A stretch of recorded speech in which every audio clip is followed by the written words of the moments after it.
날이 참 덥습니다. 그죠?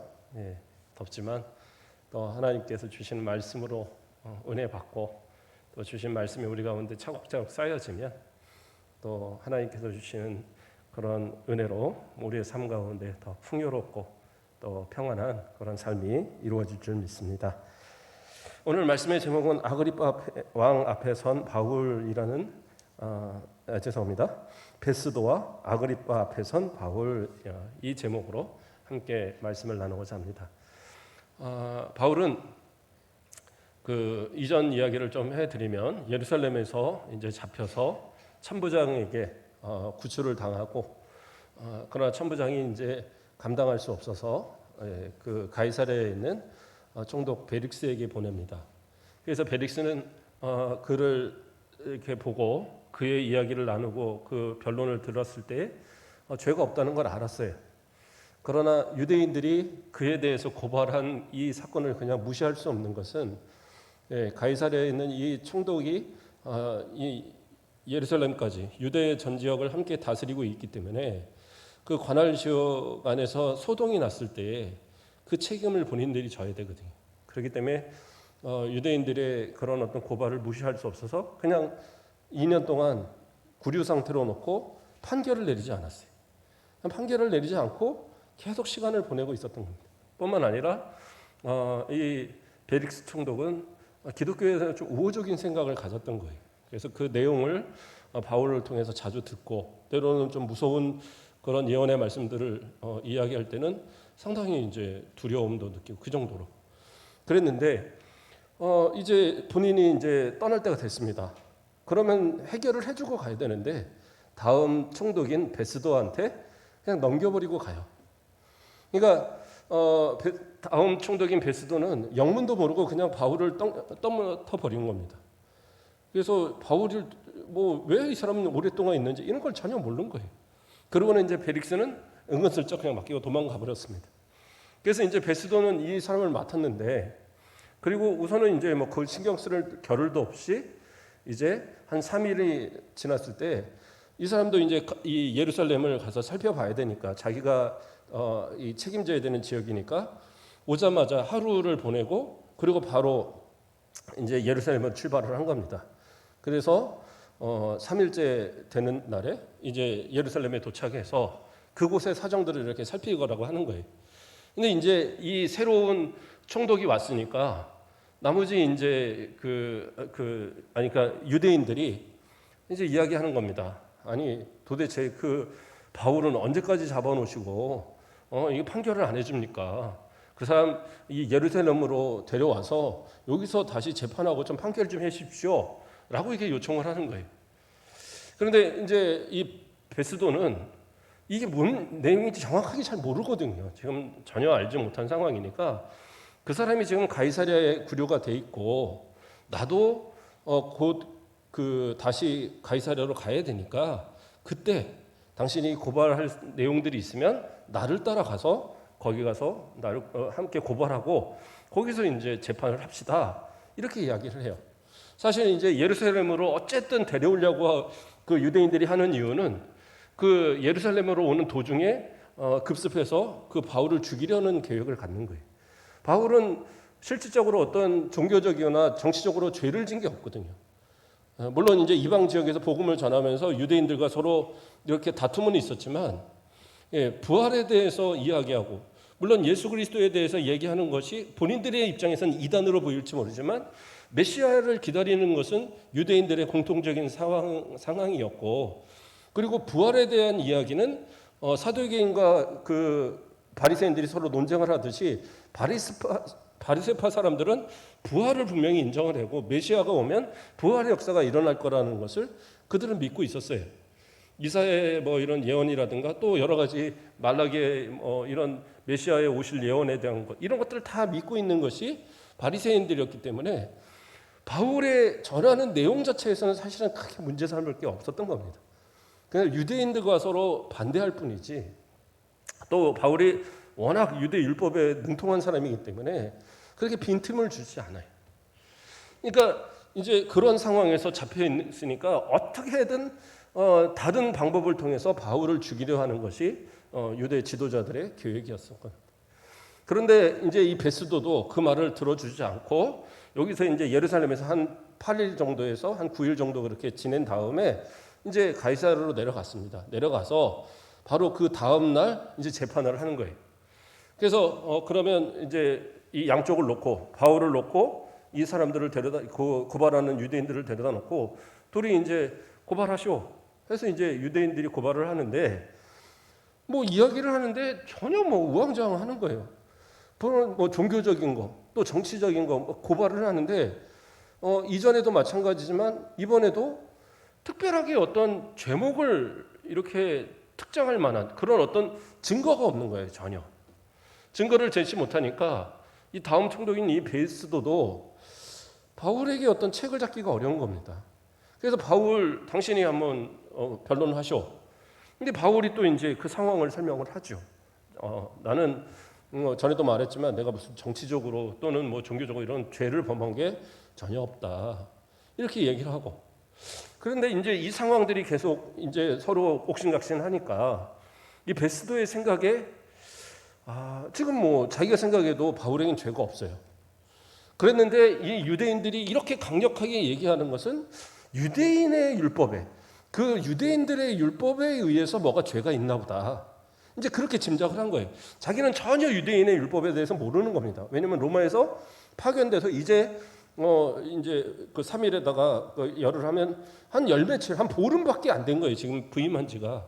그러니까 유대인들에 대해서 전혀 모르는데 자기가 듣기에는 죄가 아닌데 죄라고 자꾸 주장을 하니까 그러면 유대인들이 요구하는 대로 예루살렘에 보내서 그 종교법, 그 예루살렘 공회 앞에서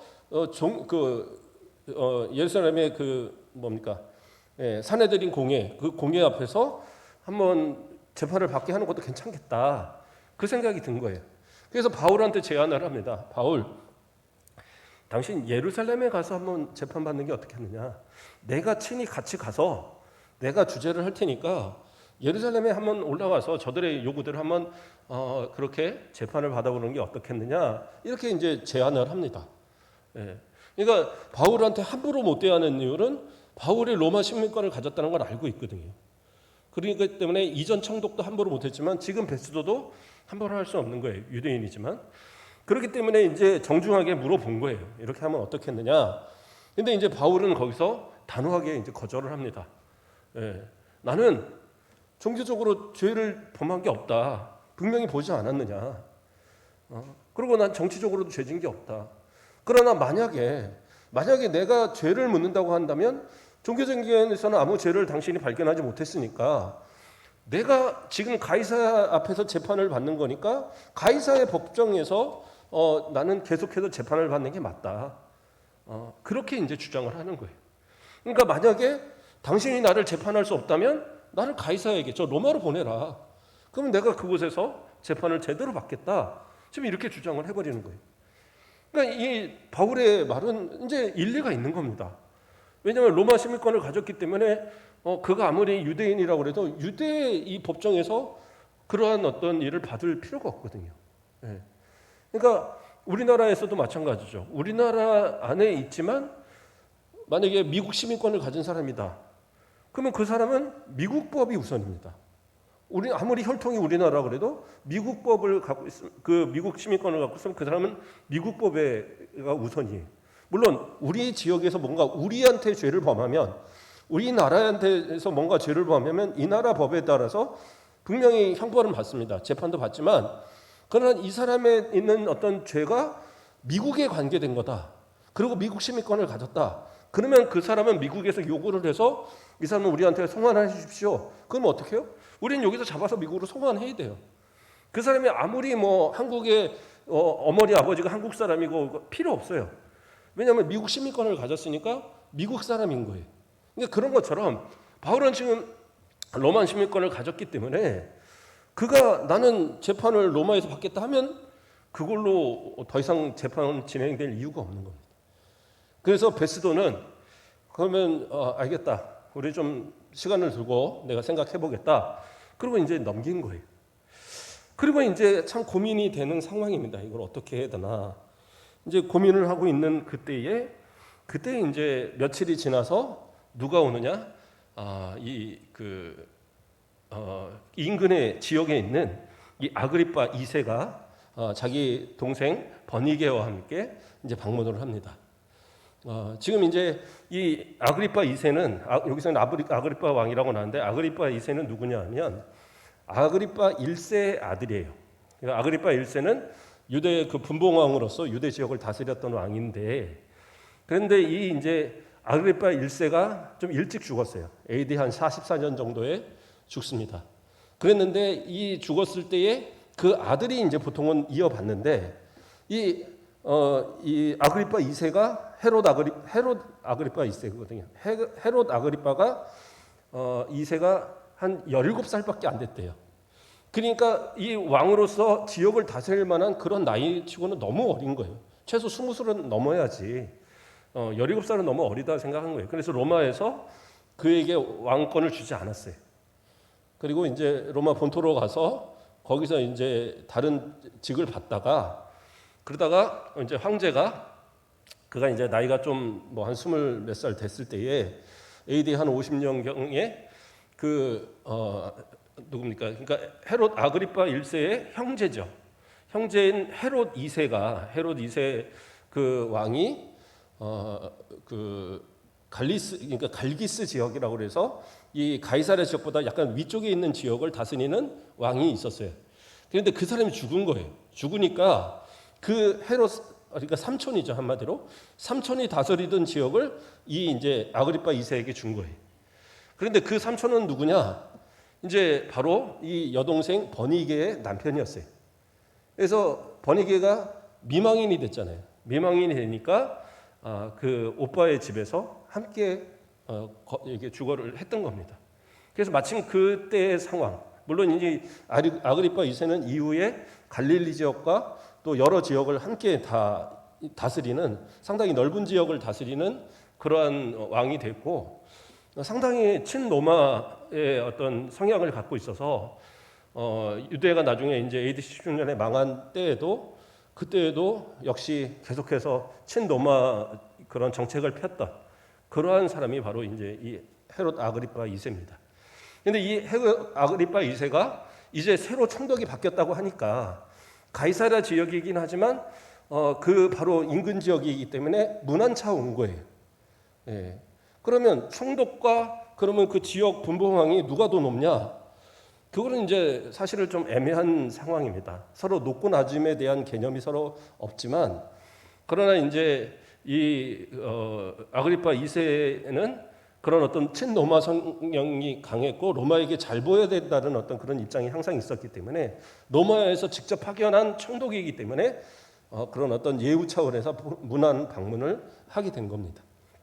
그러나 반면에 이 그 가이사랴 지역의 이 총독은 유다 전체를 함께 또 관할하는 총독이었고 이 아그리파 2세는 지역은 이 갈기스 지역을 다스리는 분봉왕이지만 그러나 이 사람한테 주어진 권한이 뭐냐면 이 예루살렘의 성전을 관리하는 권한을 주어졌어요. 그래서 성전의 대제사장을 임명할 수 있는 임명 권한과 그 어떤 지도자들을 관할할 수 있는 회당이라든가 이런 것을 관할할 수 있는 권한을 그 헤롯 아그리파 2세한테 준 거예요. 왜냐하면 유대의 그가 이제 헤롯이기 때문에 헤롯 가문이기 때문에 이둠의 다시 말해서 에돔 족속이긴 하지만 에돔 족속은 이 신구약 중간기 때에 그때 그 하스몬 왕조에 의해서 병합돼 버렸거든요. 이 유대 민족에. 그래서 유대 민족 안에 들어온 상황이었기 때문에 유대 민족으로서 인정을 받았어요, 사실은. 그래서 그러한 관계이기 때문에 유대에 대해서 상당히 잘 알고 있다라고 인정을 받은 겁니다. 이제 그러니까 서로가 함께 이 유대 지역에 대한 그런 관리권을 갖고 있는 그런 서로 중첩되는 그런 관계가 지금 이 가이사랴에 있는 베스도 총독과 이 아그리파 2세의 서로 이제 관계가 되는 겁니다. 그러니까 서로 잘 지내야 되는 관계예요. 그래서 이제 와서 인사를 나누러 왔는데 이제 거기서 이제 며칠을 거하면서 서로 이제 담소를 나누고 그런 이제 시간을 보냈어요. 그러다가 이 베스도가 가만히 생각을 해보니까 이 바울에 대해서 이제 어떻게 할지가 고민인 겁니다.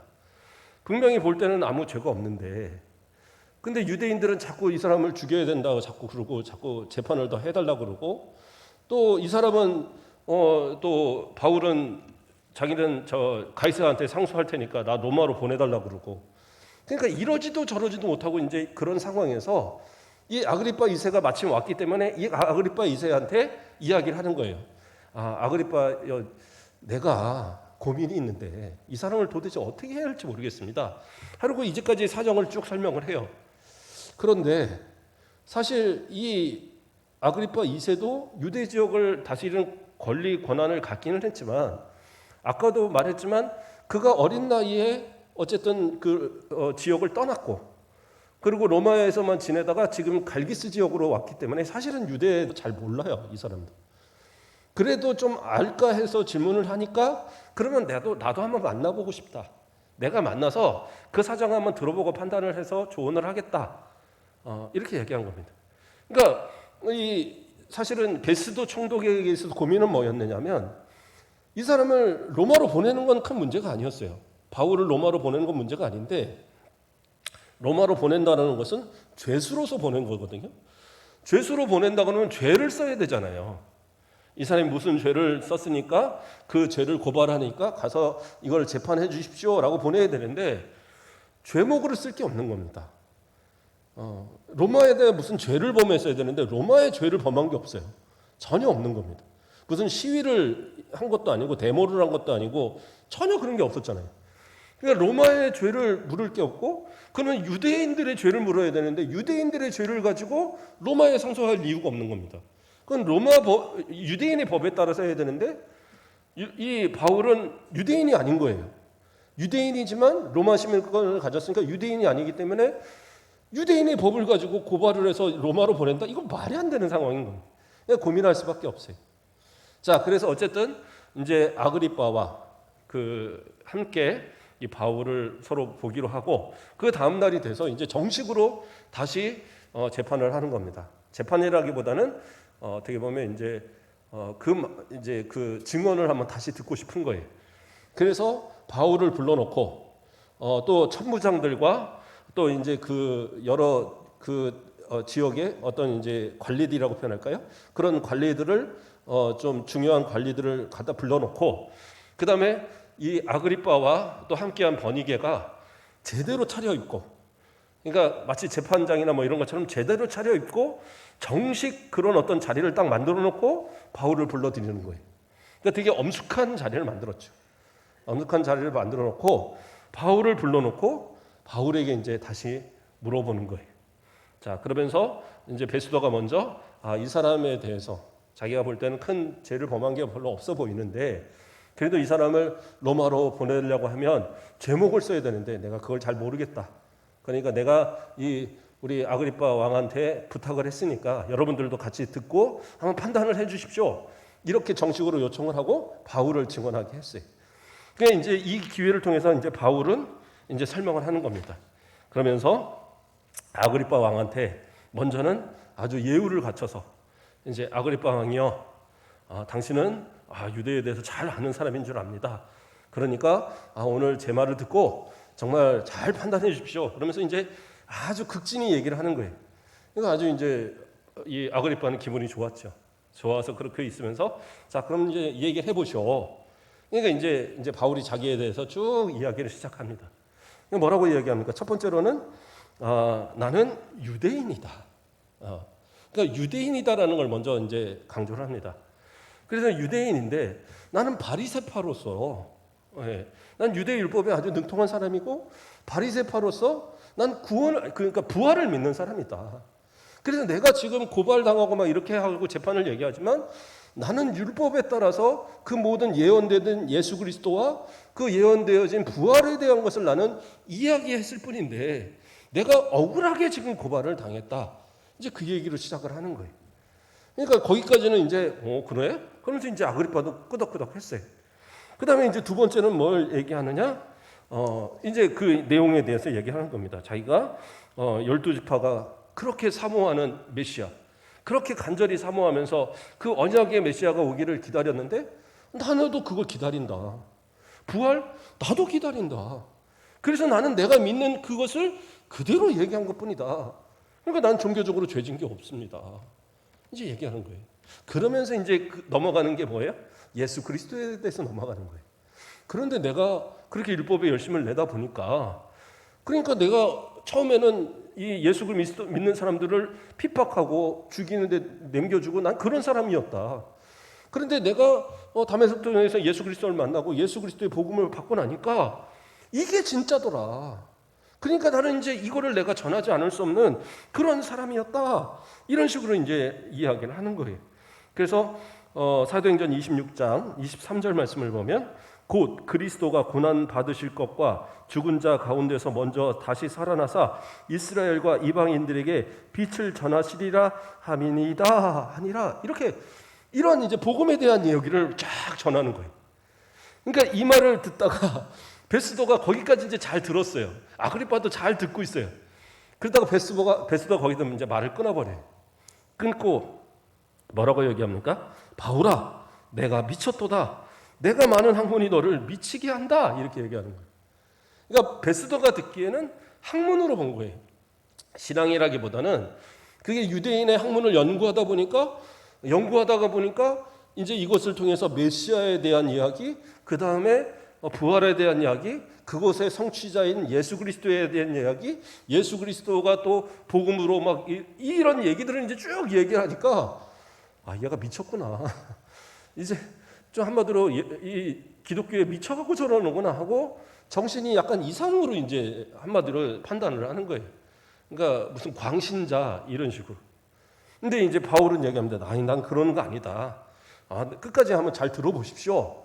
하면서 이제 또 다시 이제 이야기하는 거예요. 그러면서 계속 이제 아그리빠에게 당신은 선지자 믿지 않습니까? 그럼 이제 이건 이야기는 뭐예요? 선지자가 예언한 말씀을 또 얘기하면서 예수 그리스도를 말하려고 한 거예요. 그러니까 이제 거기서 이제 아그리빠도 딱 끊어버려요. 끊어버리면서 하는 말이 뭐라 그래요? 아그리빠가 바울에게 이르되 내가 적은 말로 나를 권하여 그리스도인이 되게 하려느냐 이렇게 이야기하는.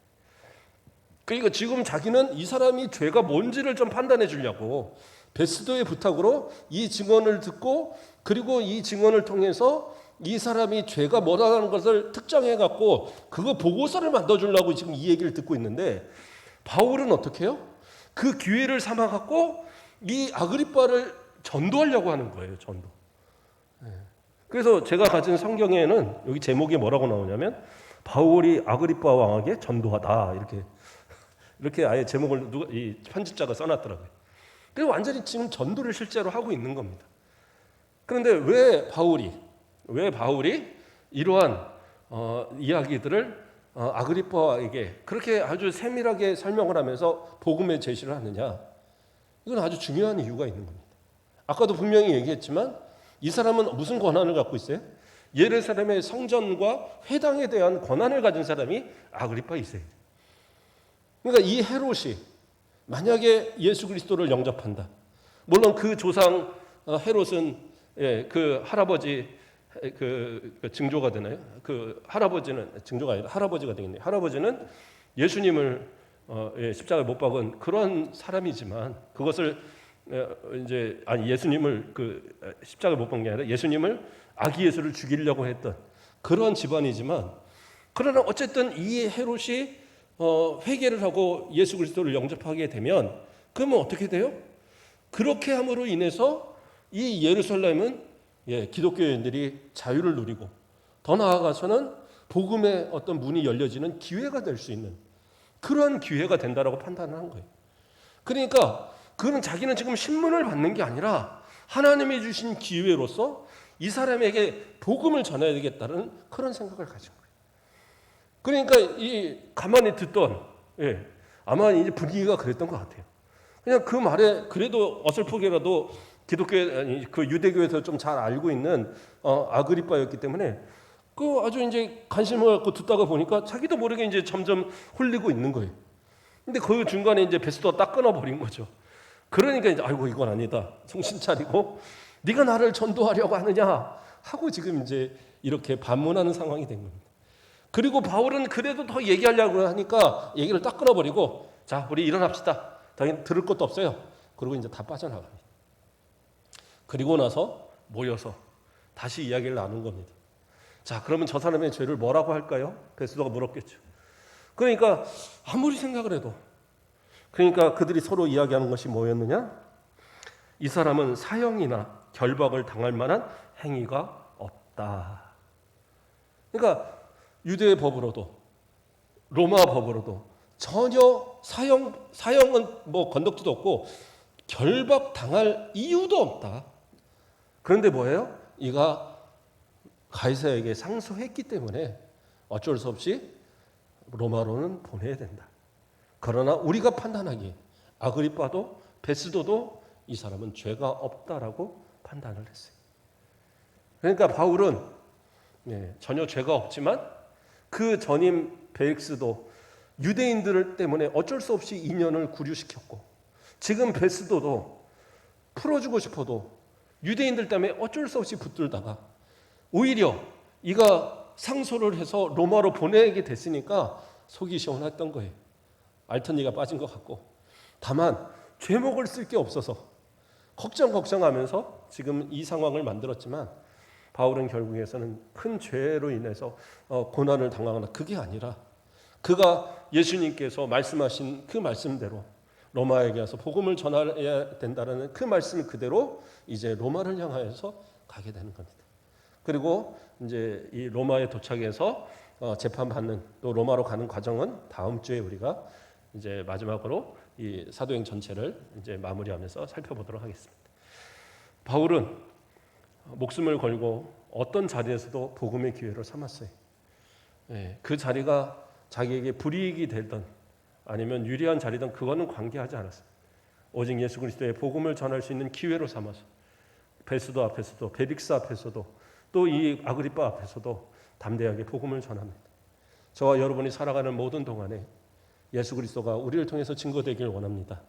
그 자리가 때를 얻든지 못 얻든지, 그 자리가 때로는 내가 예수 그리스도를 드러내므로 불이익을 당하는 그런 자리라 할지라도 내가 예수 그리스도를 믿는 믿음의 사람이라는 것을 담대히 증거하고, 그럼으로써 주님의 영광이, 내 안에 계신 주님이 더 존귀하게 되어지는 그런 놀라운 역사를 체험하는 우리 모든 성도들 되길 주님의 이름으로 축복드립니다. 기도하겠습니다. 사랑하는 하나님, 감사를 드립니다. 바울은 사나 죽으나 오직 주님의 영광을 위해서 그에게 주어진 모든 발언의 기회에 오직 예수만 증거했던 모습을 바라봅니다. 그가 복음에 미쳤다라고, 또 그가 전혀 전도할 수 없는 상황에서도 아그리빠를 향하여 전도하려느냐라고 책망받았지만, 그에게 있어서 누구도 죄의 제목들을 찾을 수 없을 만큼 그는 정직하게 복음의 사람이었고, 또 그의 전한 복음은 결국에는 그 하나님의 복음의 놀라운 역사들로 곳곳에 교회가 세워지고 복음의 구원의 길이 열려졌음을 바라봅니다. 우리도 모든 살아가는 동안에 주의 복음을 우리의 삶 가운데 실천하고 증거하고 또 구원의 놀라운 역사를 우리의 눈으로 바라보는 믿음의 승리자들 되도록 축복하여 주시옵소서. 감사합니다. 예수 그리스도 이름으로 기도드립니다. 아멘.